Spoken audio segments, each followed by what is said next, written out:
Hello, all of the good people and the people who are not so good.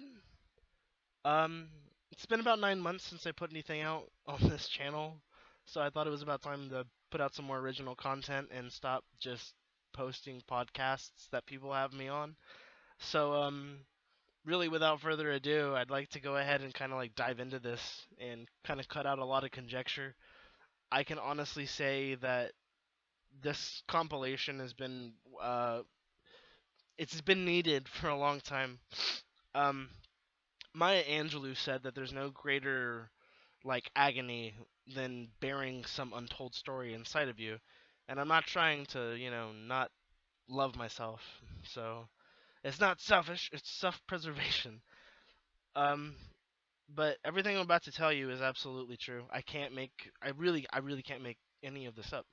And I think all but one of these stories has somebody to validate it. Somebody was there with me when I saw it. So there's a lot of bond built within the realm of the strange. I think when people see weird things together, whether it's your grandmother's ass or a UFO or something, it brings people together. Seeing some odd nonsense. So my I'm gonna do this chronologically. My first story starts when I was about, I don't know, like 10, 11, something along those lines. And my friend and I, my friend Connor, we were laying out in our front yard, and the stars, there was just it was clear, and we didn't have to be in and at any time. We were just in the yard, hanging out, and we had a lot of planes fly over our house. We had a direct route of air traffic over our neighborhood. So, we were just watching planes come in as we did for years and years and years after that as well. And we've got some nice grass, so it's cool to lay in. But then him and I are just kind of staring up in the same spot, and we see a couple of shooting stars, surprisingly. But then we see a shooting star that like takes its time, and it's like really brighter than the other ones, And so it all happened like stupid fast in the sense that it moved across our field of vision, and then just went another direction on a dime. And there was a moment that him and I just immediately looked at each other and said, "No one is going to believe us. This is the most ridiculous thing. Who's going to believe two kids saying that they saw some UFO in the suburbs of Houston, Texas?" Yeah, no, that's no, no, no. So I kept a lot of that to myself when I was a kid. I know it bugged people, but we started then uh, going to hang out in this one like drainage ditch tunnel thing, and there was this huge concrete pipe that ran underground. And we spent a couple of summers going to this place in one area of our neighborhood. We'd just get on our bikes and drive for a couple of miles, and yeah, just screw around in the creek, skip stones, build dams, just have fun. We were kids, and we were starting to develop a little bit of freedom, so it felt good to go and explore the neighborhood. And I think every consecutive time that we went into the drainage tunnel, uh, we went like a little further, and then we'd bring flashlights, and then we'd get spooked, and then we'd stop, and then we'd go back and ooh, spooky. But the time that I think we got the deepest, there was two or three of us there, and we got in pretty deep. We brought a much brighter flashlight. It was one of our parents. Like we weren't supposed to have it, so we ended up going in a lot deeper, and we found a part where it turns at this one far end of it. And when you turn it, it's completely black. You no longer have any light from the outside at all. And whether it was a rat or something, I remember distinctly getting a really bad feeling before one of my friends just like turns around and screams like, I saw it," and it's like it's ridiculous. I don't think I've ever seen three overweight young boys like running so fast out of a out of a sewer. But needless to say, I think we only went back a couple times after that, and then we realized like no, we spooked ourselves at a really young age, and that's like I want to attribute so much of what I have to say to being a spooky little kid, but then again, I've seen things with other people, and they can corroborate the story like verbatim as I'm telling you. Some of this stuff just like sticks with you. Um, so that was like when I was like really really young. My mom used to torment the hell out of me. She would I don't know. She knew like what my worst fears would be, so she'd just exploit the hell out of that. Whether it was Reagan from The Exorcist or hanging a full body ski jumpsuit with a Halloween mask of mine by the neck from my ceiling fan. Yeah, it was not I don't know. Oh, needless to say, I was really kind of a chicken shit for the most part of my early life, and eventually I kind of just with everything that's happened to me, you get kind of desensitized after a while. But uh, I grew up in kind of a spooky house myself. There are a couple houses that I remember growing up that absolutely stood out to me, and that was my Aunt Shayna's house when she was like having her second marriage, and I remember helping them move into that house at a young age, and there was something just heavy about it. I had heard of ghosts and stuff, and my own house was a little odd, but I was too young to understand that. But when I went to their house, there was something so inexplicably different about that circumstance.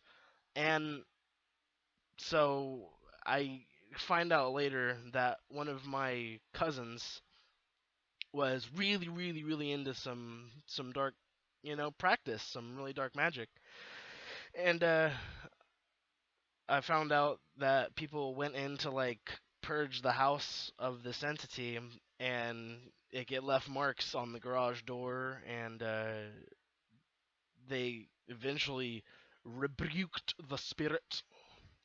It was just odd to me though, like knowing at such a young age, kind of instinctually, there's something wrong here, and then having it vindicated later on. It Yeah, it doesn't help me sleep at night or anything, but vindication's always nice. Um, I know my neighborhood was, I believe, on a ley line, so there were a couple of a couple of houses in my neighborhood that were a little extra heavy, a little extra spooky, and I don't know. I think everybody subconsciously wants to grow up in a haunted house because later on you have a story, but my thing is I've got too many stories about all of that, and I've got stories from friends' houses that I would stay at overnight because I hated staying in my own house. It freaked me out. Excuse me. So, I had a friend named Derek Alselburn, and he was the bad influence on me. But so I'd stay at his house pretty frequently. We play some pretty scary games. We'd play Scarecrow. We'd invite people over, and just be stupid kids in the dark and just have fun and try and terrify the hell out of each other. I think enough of that eventually kind of resonated in the walls and the furniture and in just the void, I guess, of emotional attachment in that house. Everybody was so segmented, and yeah, I think it manifested. They claimed to have stuff falling down and all that, but eventually I just kind of stopped going to his house altogether. We just grew up and grew apart like you do, and so yeah, that's always fun. My house specifically was it was built for 5 people, but there were only like 3 of us living there, and my parents used to travel a lot, so I would always end up being left at home, and it happened when I was really young. Started around when I was 10. It started with going to supper or something for the evening, and then it would turn into, well, we're gonna be gone all day, and then, well, we're gonna be gone this weekend, then we're gonna be gone all week, and then, hey, we're gonna go to New Jersey for a month. You good? And that got easier as I got a driver's license and stuff, but it was a lonely house. I was alone for most of the time, and friends' parents and stuff, they always really liked having me over because they knew that my parents weren't home. So they're like, yeah, fuck it, we'll be your parents for the weekend. I don't give a shit. Our pantry's open. Please eat, drink to your heart's content. And it's like, well, that was all very nice. I still had to come back to this house, and there are just all kinds of instances. We babysat these kids, my next door neighbor's kids, from the time they were babies to, I mean, when we left the house. And kids I think are a little more sensitive to things of that caliber. So you have to wonder when they say things like, "Oh, well, who else is here?" There are those sorts of things. I don't know. I don't know where I'm going with that. The kids I knew something was up, and you could kind of tell because they wouldn't be too excited to always come over, in the sense that there was always something to do and they always had fun, but they felt, I guess, uneasy there. I guess they knew. They really did. I guess they really knew something was going on. Um, I think before I really go any further into any sort of paranormal ghost thing, I would really like to just put a small disclosure here, saying that I really think more often than not it's psychosomatic, and it's taken me years of dissecting my own experience to find out what was psychosomatic and what was some bullshit. Because there's more bullshit here than there is me filling in the blanks in my own mind. And so what do I have? Yeah, so I remember once I was kind of starting to leave for college. It was like the end of high school for me, and I'm starting to really branch out and expand my social network of people. So I wasn't home too often, and we had these touch sensor lights upstairs. Like if you touch the light, it comes on, and requires like no force at all, right? So we noticed that the light it would go on and off. It would just cycle through brighter, brightest, and then off again. And there'd be nobody home, nobody would be touching it. And so my initial reaction, after having dealt with a bunch of spooky shit, is gonna be the most logical thing, in the sense that, like, this is an electrical short. I understand that there's nothing to be afraid of. And then I started to notice a couple of patterns, meaning that it would only happen when I walked by. So, um, I decided to play with it eventually one day, and I sat down with the light and started asking questions and tried to make sure all of the answers I could get were pretty clear cut yes no questions. And so the light seemed to have some sort of sentience to it. I told my parents. They're, by this point in my life, sick and tired of listening to me talk about ghosts and paranormal things and conspiracies. I was like a kid to them, and I never had any sort of valid saying at all ever, in the so um my mother absolutely wrote off the whole phenomenon as some bullshit, that I concocted in my mind, until she saw it, and then she said, "Well, that's a short," and I said, "Well, look, it talks to you, so explain that." And eventually, she started kind of making a joke about it, until one of the neighbor girls, go figure, is she walks upstairs, and the light starts going off, and it starts cycling, and she asked my mother, like, "What is that? Why is it doing that?" And my mother jokingly, because she's full of shit, love her, but she's full of shit. She says, "Oh, that's just our ghost." And I think the littlest girl, Caroline, she said, "Oh, so you can see him? You can see him too?" And like that should have been enough, you know. But my mom said it just kind of spooks her a little bit, and she wrote it off. But that's what you get when you're brainwashed. So, again, I love my mother. She's put me through hell, and I put her through hell. So, or even, um, I don't know. In college, I had a huge Christmas party at my house, and it was my parents weren't home. I knew it was gonna be Christmas break, and I wanted all of my friends to come over and see how valid these stories were. And so we all ended up staying up all night long. And yeah, there was stuff that happened.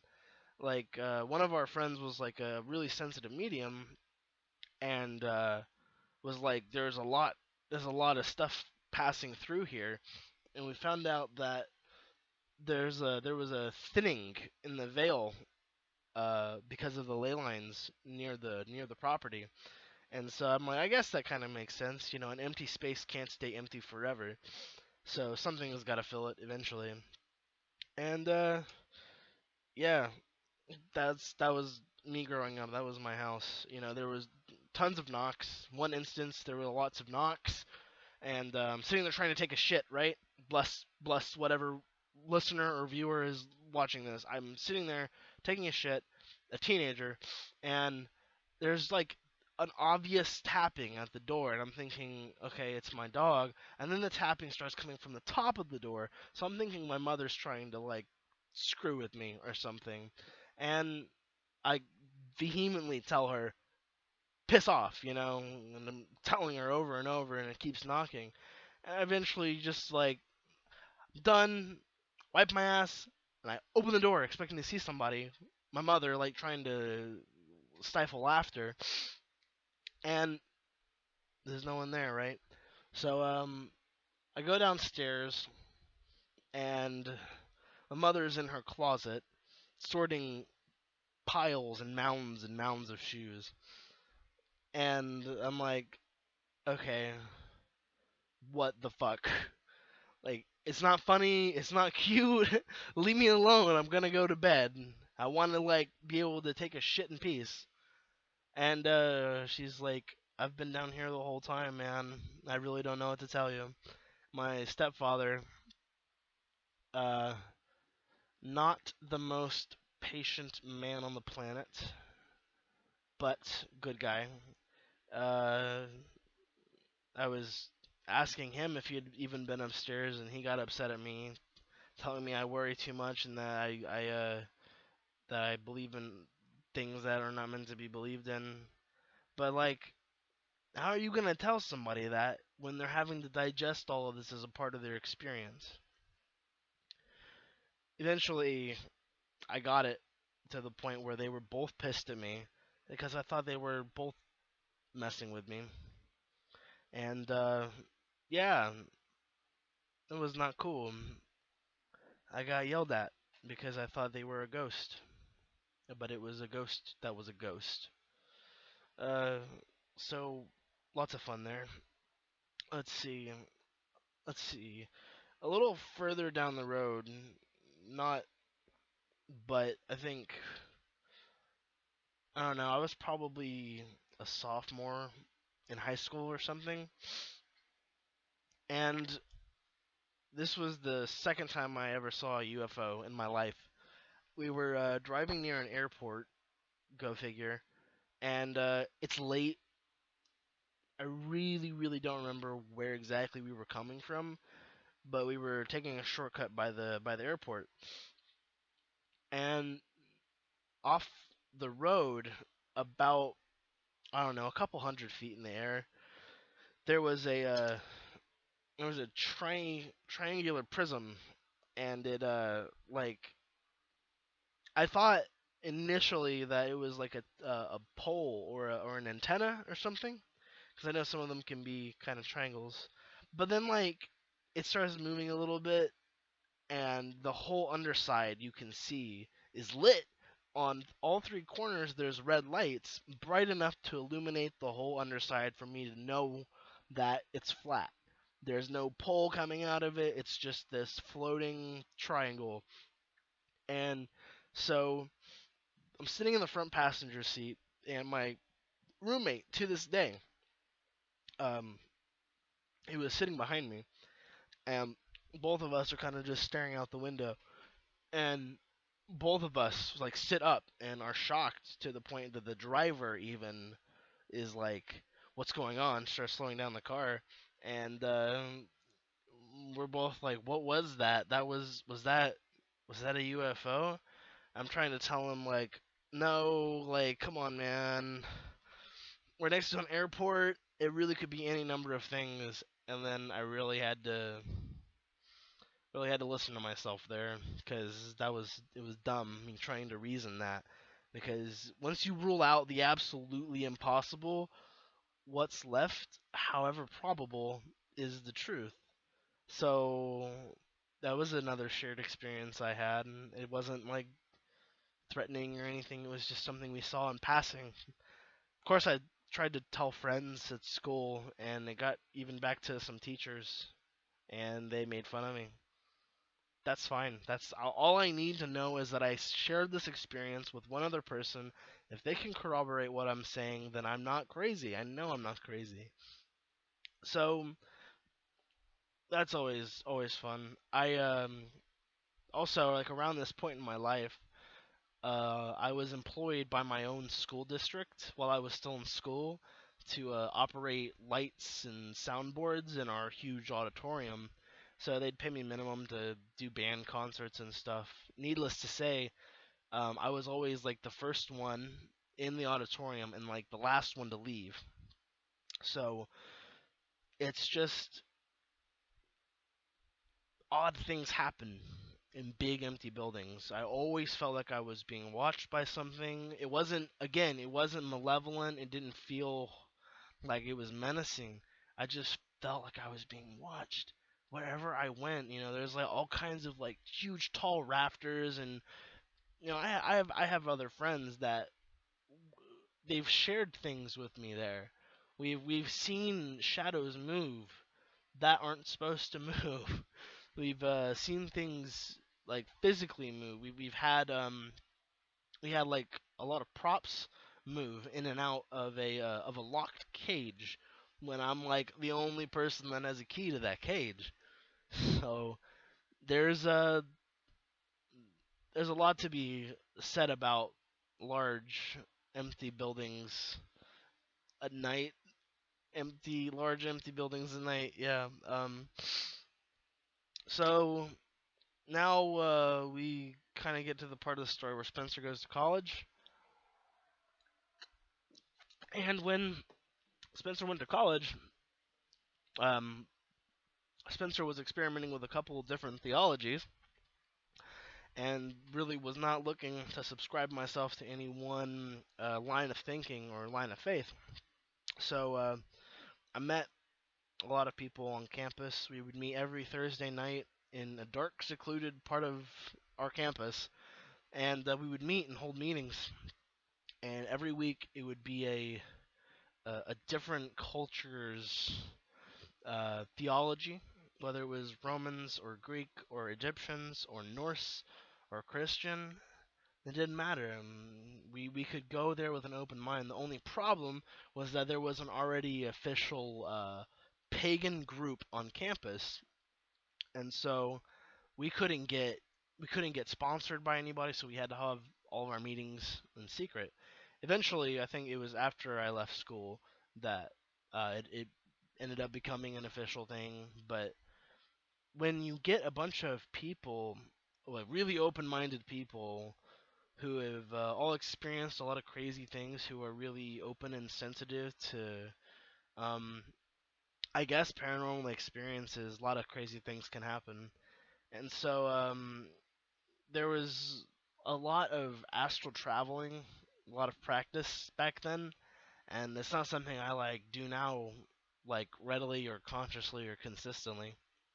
But back then, we were all trying to poke and prod at at ourselves and our brains and tried to project together and make memories come back and talk about them. It was a very, very experimental time for me. Um, but there was a road in the most like ridiculous part of the woods, in the town I went to college in, Huntsville, Texas. And I'm gonna be straight with you. Most of this stuff I've got names. I'm gonna let you look everything up, do what you do. Should know that these places are real and that these stories are real and that the people I share these stories with are real and that I'm real. So there's a road called Bowden Road that is really far off into the rural areas of where I went to school. And we would go out there. There's an old Civil War cemetery out in the boonies out there, and there was something so sinister about this road. I remember a friend of mine, and him and I were the only ones that were completely enveloped in this, what we saw, but everybody saw it. Everybody was very much telling us, go away, get away from it. You don't know what it is. Just don't be a part of whatever it is. Uh, our path was cut short because one of the gates on the road was was closed, and so we're like, well, we can't trespass or anything if this is trespassing. And I'd say we were probably about 6 or 7 people strong, and I remember having everybody turn the lights out, and I wanted to kind of look down the road some. I thought I saw like a little orb or some shit. I said, "Turn out your lights. I want to see what's going on." And they do, and like up in the trees, there's this really, really, really heavy presence. Like physically, there's something in the trees large enough to rattle the whole tree, and everybody else wants nothing to do with that. But one guy and me, we're like, well, let's get closer. And yeah, not very smart. Whatever it was, you could feel it watching. You could feel it watching you. If it was big enough to cause a disturbance in the trees like that, I really don't pretend to know what it was. I know it didn't feel good. I know my friends were pissed at me and they didn't want me to go anywhere near it. But curiosity got the best of me, and nothing really transpired from that. They bitched at me enough to get back in the car. But that's just you know some of the stuff. I used to hang out at the cemetery by myself. I happened to actually just be that creepy guy. And I set up a little altar for myself under a tree, and I'd go there just to be alone, to talk to a great spirit. I mean, at the time, I was experimenting with a lot of theologies, and I didn't quite know what to make of anything. I looked into Luciferianism and all kinds of fun stuff, but it was peaceful during the day. At night, not so much, but during the day, there was an eerie stillness to everything. There were never, ever, ever any animals making noise. That's how I kind of knew that the place was kind of being avoided by some of the, I guess you could say, smarter organisms. Um, but in all of that, with all of those people that we started this group together. We ended up naming it AWOL, AWOL, Alternative Way of Life, because what else? What else do you call that? So we had some people that, from what any Judeo-Christian standpoint would register, had a few instances of demonic possession, and I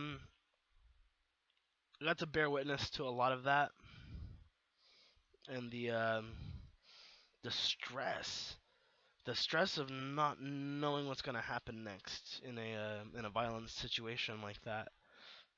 And I don't know, just where we were, where we met, all of my friends and I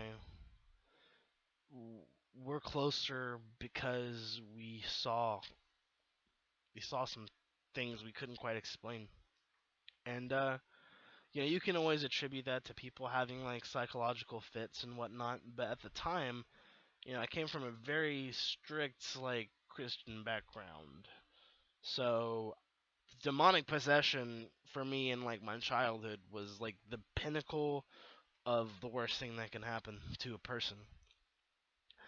So yeah, it was hellish. But there were some instances in the house that we stayed in that were not so hard. Um, we attracted a lot of attention, I guess we would have thought at the time, from other pseudo realms that people pass through when they die. Sometimes they get stuck, I guess. But I remember one day I was sitting upstairs in my bedroom and we had lit some incense, and I noticed that the incense was really, really not consistent. If you leave incense without airflow, it kind of just goes straight up. But there was a level of animation, I guess, about the smoke, and I felt like something was trying to poke its head in, try and grab my attention. And so I got one of my friends and I said, I need you to come here. And what do we do? Do you feel this? Do you feel that there is something trying to reach out here? And he concurred, whether it was psychosomatic or not. We decided to burn a candle, and we told the entity, whatever it was, that you you use this candle, you use the energy from the candle, to connect with us. And eventually, we got to the point where we were able to ask questions, and when the flame would taper and get really, really, really tall and start like puffing, there was a it was like a yes. It was a very obvious yes and no system. When the flame would diminish and then taper and like flicker, it was a no. Now, this did not just stay between me, this entity, and my friend. At this point, when we knew we had a direct line of communication, we got at least three or four other people in the room, and we were all sitting there in quiet in the dark, talking to this entity through a candle. And eventually, we coerced what ended up being the spirit of a little girl to move on.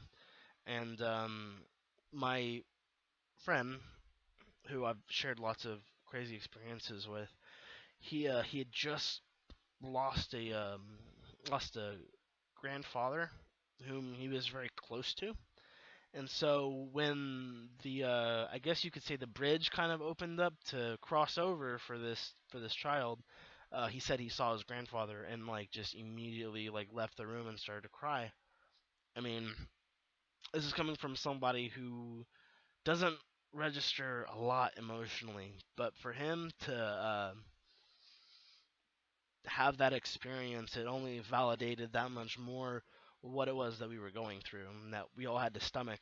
And because, again, all this happened, we're all that much closer for it.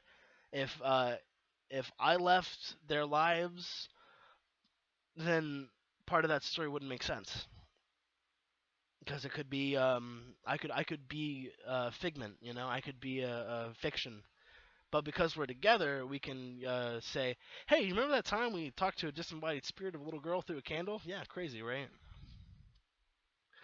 Um, but yeah, that was college for me, more or less.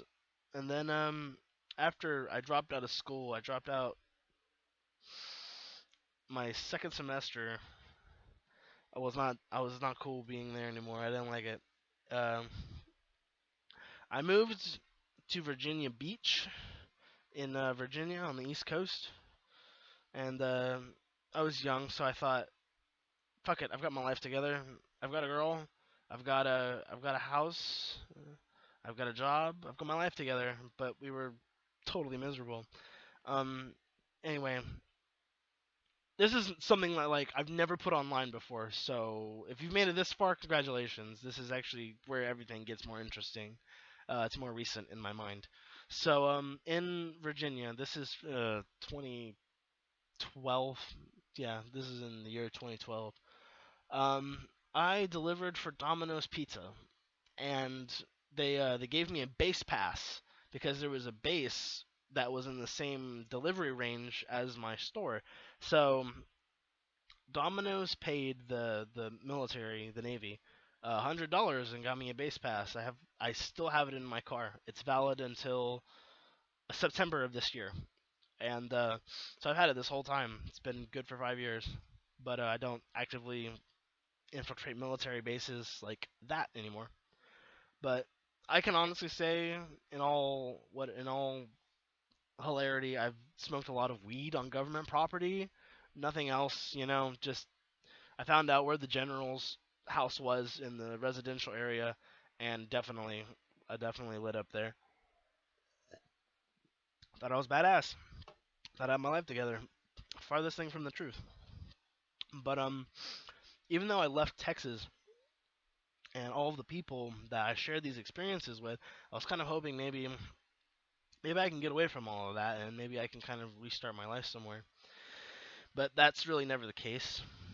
Um, Weird things happen everywhere, and I just kind of happen to always be at the right place at the right time. So in Virginia, I would deliver pizzas to the base, and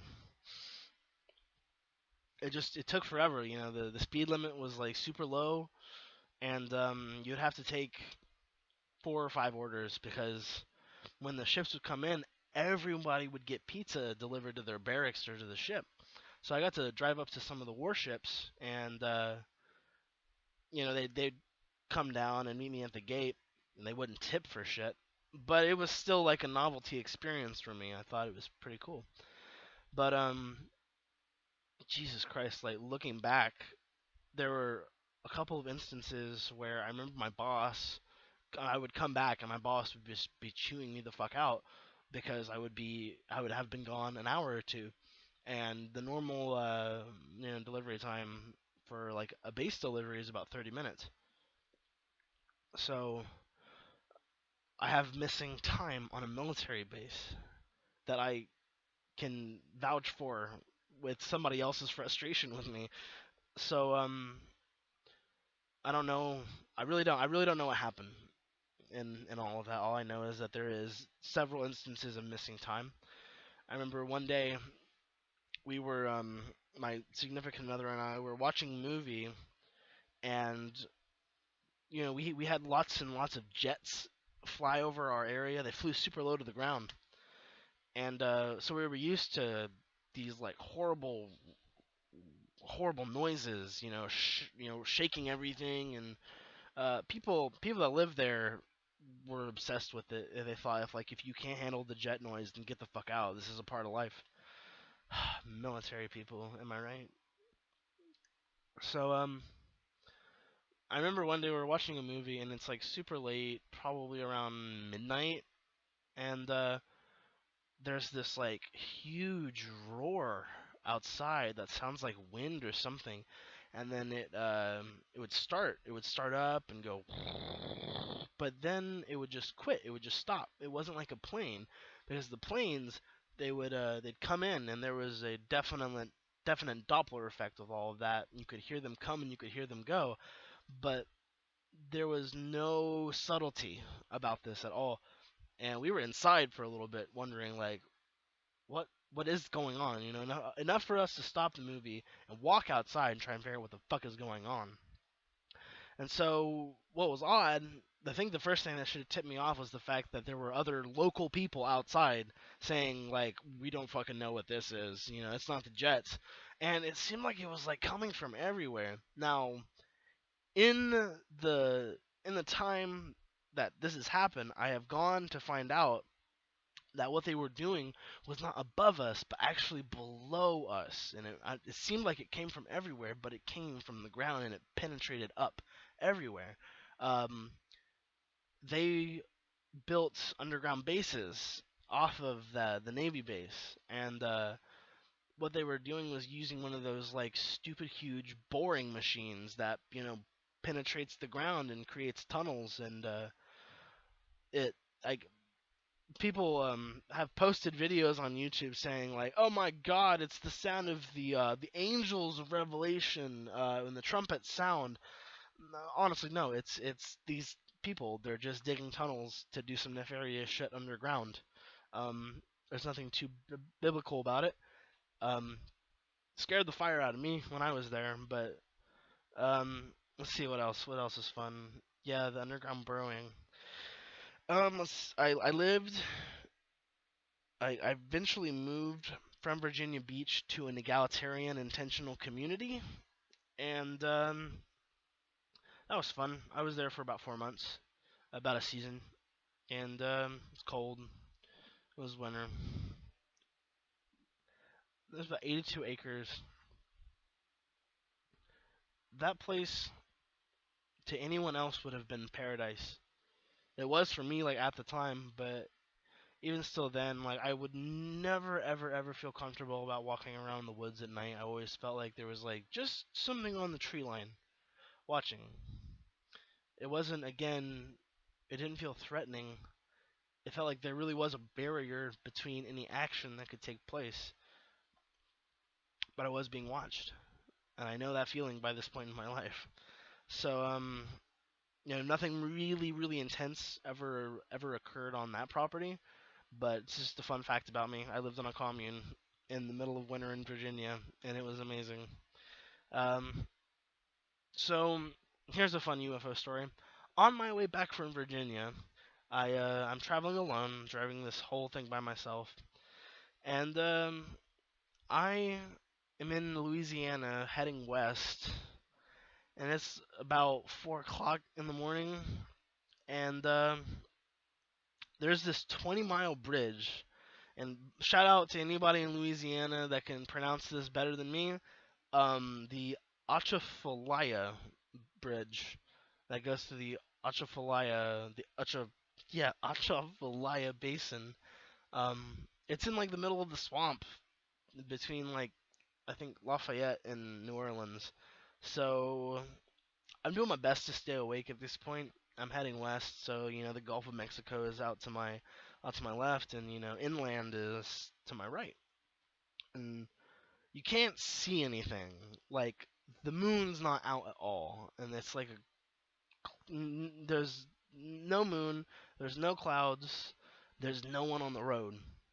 Um, I'm driving, and there's not like taillights in front of me, and there's no headlights behind me. I don't see anybody coming, and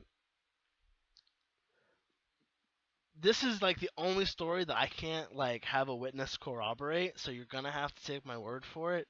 So, out from my left, I remember driving, trying to stay awake. I don't know. I think I'm missing time from the bridge too.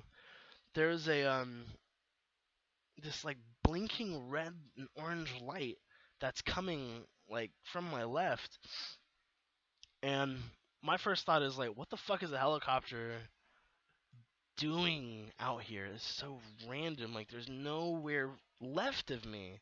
It's just by you. And so, I really probably should have known earlier on. But once this thing kind of like stopped above me here, and only a couple 100 feet, once I realized that this thing actually had like no form, that it was just red and orange blinking light on and off, I really, again, if you rule out the impossible and whatever's left, that probability, that's true. That has to be true. So I start like trying to get this thing's attention and stuff. Uh, at this point, I'm more adept in my understanding of like disclosure and everything that was kind of going on around me at the time.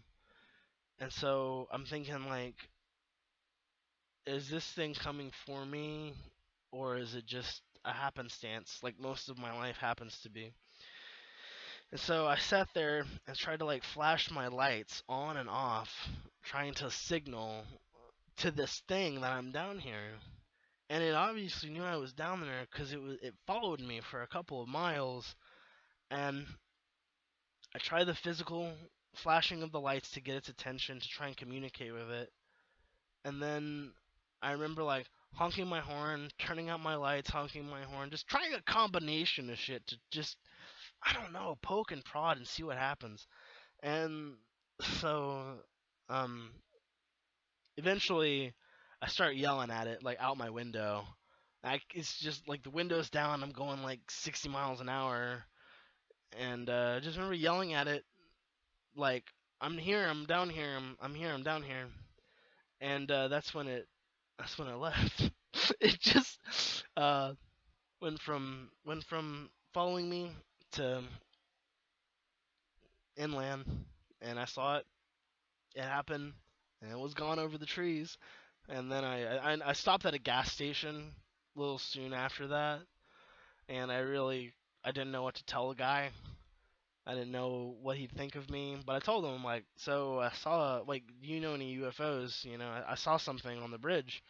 Uh, and he's like, yeah, there's stuff that happens around here. I mean, there's like a lot of stories about people joking about swamp gas, but it really being something else entirely. And that was a fun experience, just in general. A very fond memory. Um, Trying to stay awake and then being like bolted upright by like the presence of something I can't explain. Nowadays, I really think a lot of the physical craft that we see that we mistake for aliens are actually just people. And that we've had this technology for God knows how long, and things like Roswell are just to test people's, just to gauge where I guess society is, and that yeah, it's us in these metal craft, not little green men. But so yeah, that was fun. That's what happened to me in Louisiana at 4 in the morning that I have to deal with for the rest of my life. Um, we're getting closer to the end of this list. I'm sorry, but I don't know. It's about time I shared a little bit more about my life.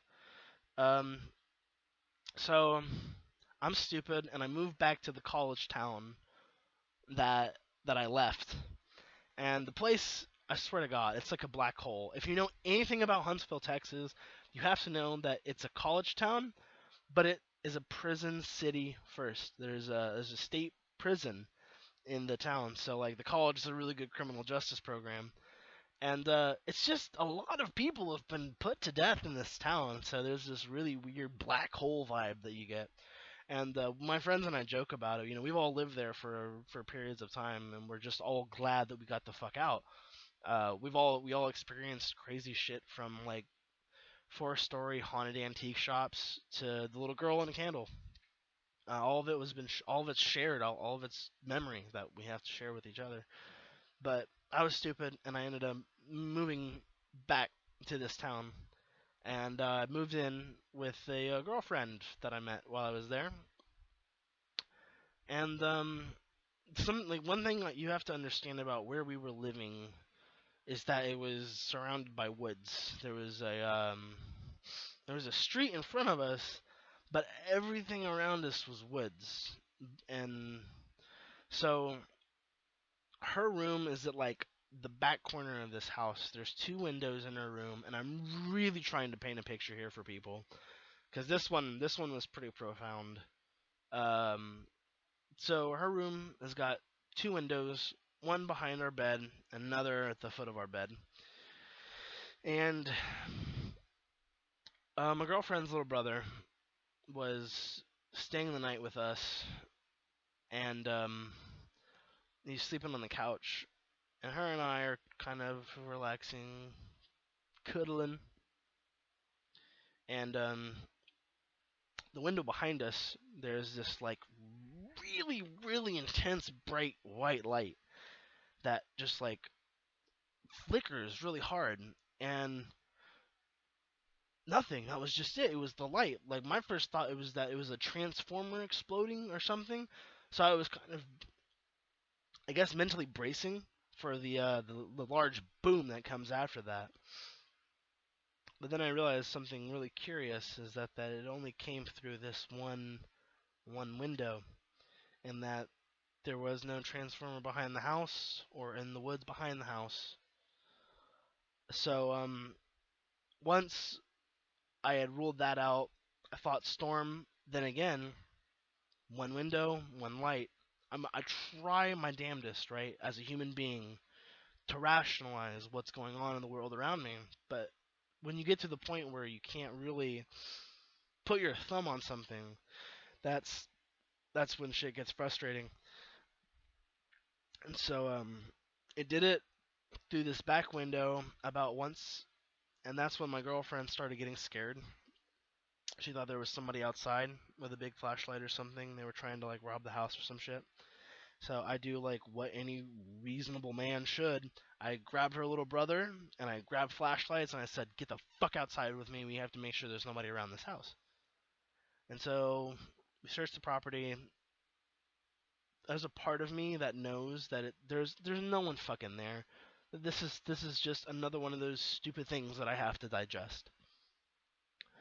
And like I'm pretty aware of this phenomenon. There is an actual phenomenon that people experience that deal with these like really intense strobing flashing lights outside of their windows, being no sound, being no trace of a person. So I get to the point after we searched the house and I'm like, all right, it's not a person. There is something going on and I don't know what it wants or if it isn't it at all. And I tell my girlfriend that we should just try and go back to sleep. And eventually, not but a couple minutes later, her little brother goes back to sleep on the couch, and again, from the foot of our bed, the light is piercing through these blinds. And I've already ruled out a car because we're in the middle of the woods. I've already ruled out lightning. I've already ruled out a transformer. I've already ruled out people. But at that point, I was getting upset and I was getting frustrated. I was trying to sleep. And so I ripped her little brother out of the bed and I said, we're going to go and like look under the house now and we're going to make sure there's nothing here before I call the cops and file a report. I am in fact the last person that wants to file a police report. But for the sake and sanity of the people around me, I had to kind of humanize the situation. And yeah, happened a couple more times. She was beyond terrified. She was one of the few people that listened to me from the beginning and knew that just I'm caught up in stuff all the time. All this stuff happens to me randomly, seemingly. But she starts putting two and two together and wondering, what I'm looking into, and I explained this phenomenon to her. I showed her it was an actual thing, and you know, what more can you do? I don't have an answer at that point in my life. But I think something that always worried me was like I wasn't gonna be home and something would happen to the house. Um, and it ended up happening one day. She had called me and I was visiting somebody, and was not in town at all. And she was on the phone trying to sleep and calls me up and says, "It's happening again. The lights, it's happening again." And I mean, I don't know what to do. I told her to like call the police if it makes her feel any better, but she's like, "No, it doesn't make me feel any better. You've already explained that there is no explanation." And her and I are still close. We're exes, and she's married now and has a kid. But odd things happen to people's relationships and bonds when they go through some weird shit together. Really. And she was just a person that I can look back on and say, "Yeah, you were there for that." Now, like you were that much more a part of my life and that much more a part of my story. Because who the fuck else am I gonna relate this to? Who else do I talk to about it? No one else could relate at the time. So yeah, her and I ended up splitting up, and all that jazz. But so my friend that I'm still roommates with to this day, him and I drove up to Eugene, Oregon, and we're gonna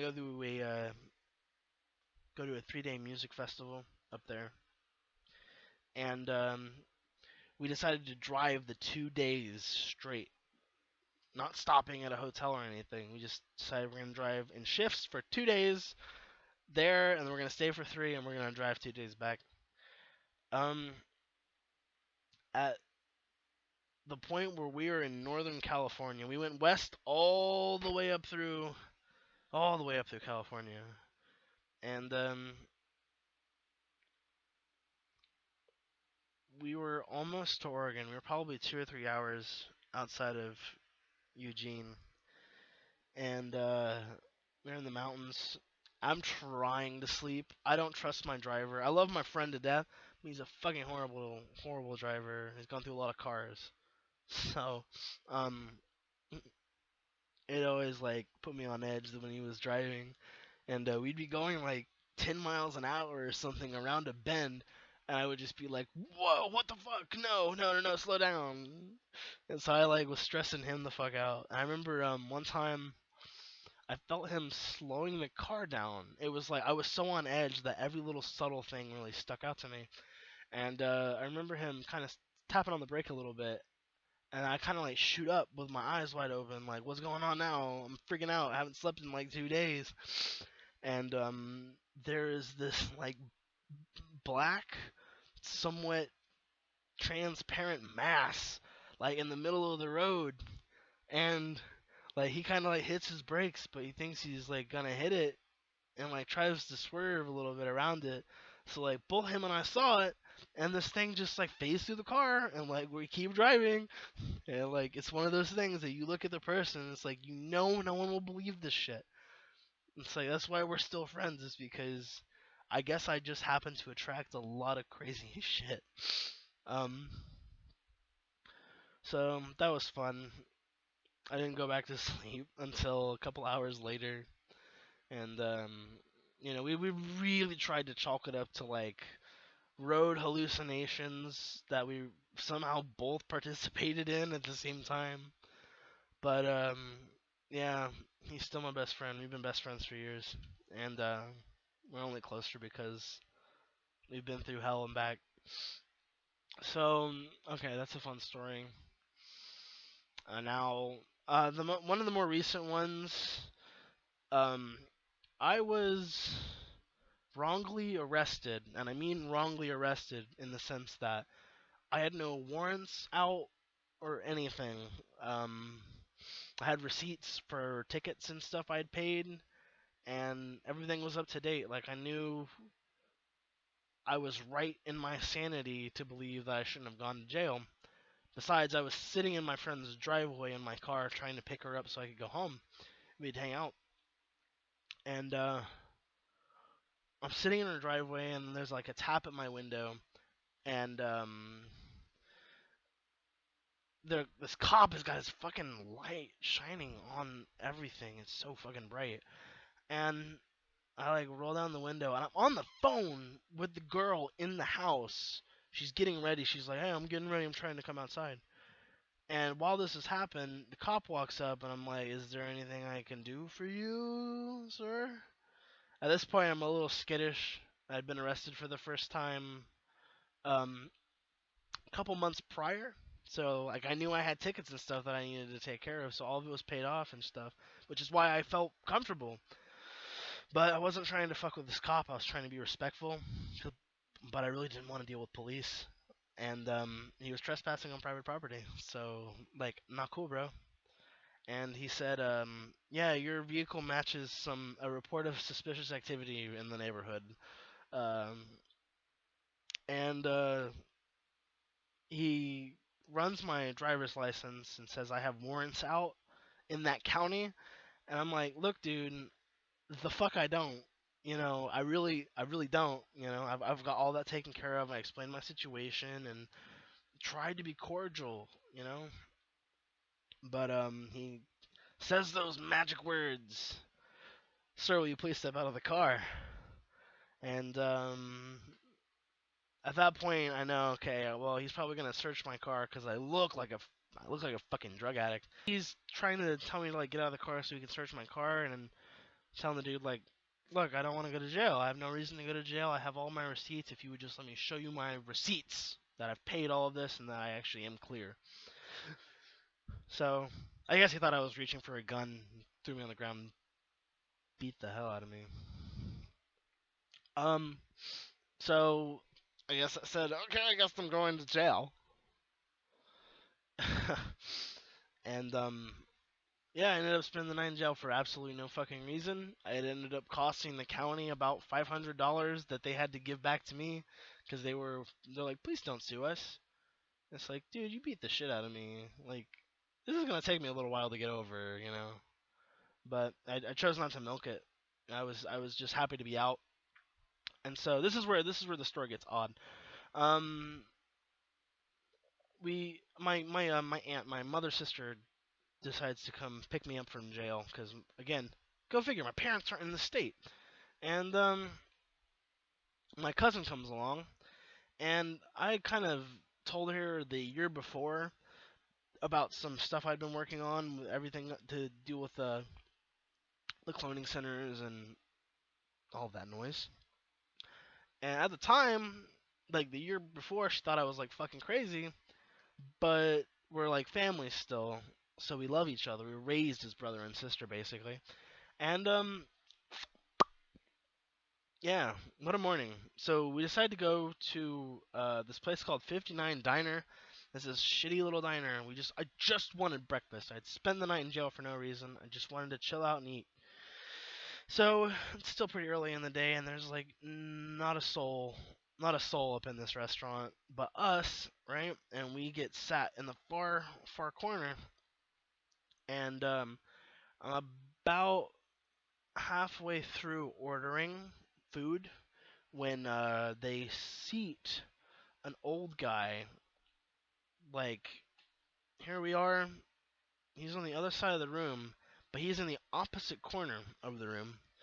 The dude does not pick up his menu, does not get anything to drink, does not get any coffee. He just keeps looking at his phone and then looking up at me. And about halfway through our meal, now I've already noticed this and I've kind of written it off. Um, my cousin kind of nudges me and she's like, look at that dude. He's just kind of been watching you this whole time. Did you know? It's like, well, yeah, no shit. Of course I know when I'm being watched. Uh, so I tell her like, just kind of let it be, you know, just ignore him. Maybe he's waiting for somebody. And then we get up to leave, and then he whips his phone up, starts filming us leave, and he's got that fucking camera like right on me. And my cousin is not um afraid of people or telling them what for. So she's like, "All right, this motherfucker is filming us now," and she's like, "Oh, I'm gonna go say something to him." I'm like, "Don't. No, it's not you, it's me." And she's like, "Look, man, I know you're into some shit, but why is he trying to film you?" I'm like, "I don't know. I don't know him. I don't care to. Just keep your head down and leave." And like when we left, you know, walking outside the restaurant, I remember looking back into the glass, and he was still filming us as we got in the car. And my aunt, she's really open-minded, but she's not too keen on a lot of happenings, I suppose you could say, in the disclosure movement, or you know, she's kind of chosen to be ignorant of all of that. That's her life choice. I'm not gonna whatever, but she had to deal with the fact that some spooky shit happened to her, and it revolved around me. And so she asks me, like over my cousin, like shouting and cussing, um, Spencer, like why did that happen? And I told her that like I network all across the planet, and I try and shed light on things like elitist pedophile rings and cloning centers and all of that. She couldn't quite process all of that, and she's just like, "See, like, me and Cheyenne, we've always kind of been worried about you, but we didn't understand, like, up to this point, how, like, in deep you were. I said I just like to kind of ignore these things as they happen, and I just kind of like to think that they're little, I don't know, tests or something for me to just process and see if I can maintain my sanity. I guess not so well since I've been sitting here for over an hour. But I don't know. I just wanted to tell some stories about my life.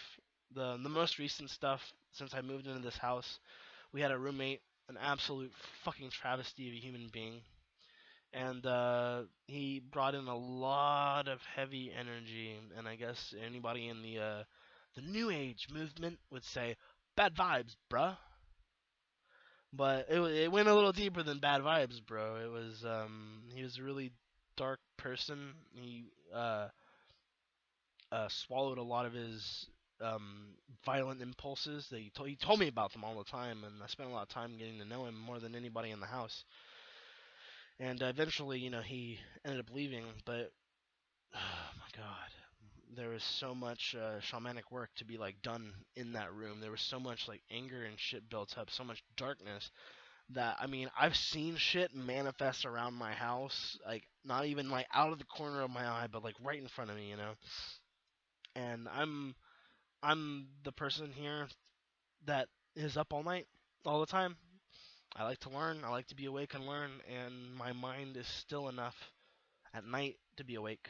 So I stay up all night and learn about stocks because I like to trade stocks. I like to investigate and play the stock market. Um, so yeah, like Michael was a fucking creepy dude that brought a lot of crazy, horrible shit into this house, and we're still trying to get rid of some of it. We just basically kind of like kicked him out last month.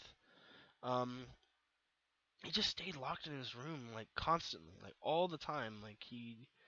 It's like he didn't leave to like piss or anything. And like now that like we have access to his room again, now that it's not locked all day, with a chihuahua shitting and pissing everywhere, like, man, we have to like redo the carpets. We didn't really know what was going on in this guy's room while he was here. Kept it locked the whole time. And so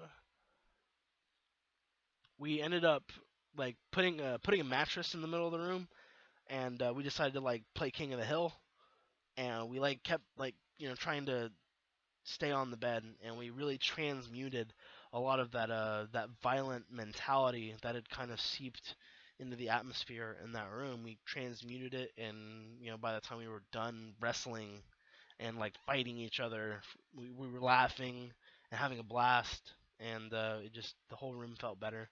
But like straight up though, like next door to our house, there's a vacant house. There's a house next to us that just got resold that used to be a business. So like nobody would ever be around us ever on our sides. And directly in front of our house is a hospice care house. So every now and again, super late at night, I'll like look out the window and there'll be an ambulance there, and that tells me somebody has either passed away, or they're in serious critical care. They need critical attention. And so like that shit's creepy. I swear to God, and I can't believe I'm saying this. There's a window across the street that I swear to God I've seen somebody stand in for like 30 minutes to an hour, because I would just watch. I would like check back, and that figure, that silhouetted figure, was still standing in the doorway, to the point where I got like other roommates of mine and said, "Hey, come here. The fuck is this? Like, what's going on?" They're like, "Oh, it must be like a vase or something. It must be like a decoration, and it's like permanently there." But like I swear to God, I've seen it. I've seen it like wobble. I've seen it like look around. I've seen it move its shoulders. And as of lately, it's really not been there a lot. So I don't know. There's that I have to deal with too. And that's really it. from my child. I really, really left out a lot of stuff, but you get the gist. I'm a creepy dude. I live in a creepy house with creepy people, and my life has been kind of creepy. So I don't really think there's anything wrong with that. I think it's made a hilarious person. Uh, like I don't know. I don't know anyone else that's had to deal with this as consistently as I have over the years, and I've had so many people able to corroborate all of this, and I think everybody kind of tolerates some of my more eccentric habits and hobbies because they know I've had to process a lot of really weird shit in this life, and it has to manifest somewhere. Um, I'm coming off of like 2 years being completely sober and stuff, so I've been in my right mind to be able to collect my thoughts and all of this stuff. So be able to be here and tell you this as I would tell anybody else. Um, so that's really about all I've got for storytelling time today. And I want to do a video soon about dreams and how to break down the human consciousness and um, I guess break apart some MK Ultra mind control techniques. Uh, I think that would be a lot of fun. I think it's an area that I've done a lot of homework in, and I can bring a I guess a scientific closure to people who reach out and contact me, saying that they have like tons and tons of repressed memories, and that they're seeing all this like crazy shit in their dreams, and I'm able to help work them through their dreams and say, hey, it's not what you think it is. It's really this, this, that, and this. But um, I have a website now, and it's totally not done. But I'm gonna put a link to it anyway because I am a self-promoting whore. I'm very sorry for the snippet of interlude where there was like a quick cut. So yeah, thank you for listening. It's been a while since I've put out any original content, so please enjoy. This has been part of my spooky ass life and some of the weird shit I've had to deal with in the meantime. That does not deal with that does not relate to Donald Marshall or cloning centers. So it's been long enough. I thought I'd tell some people a little bit about myself, where I come from, what I've dealt with, what I see, think, feel, and have had to digest as a part of my experience. So it's been cool, y'all.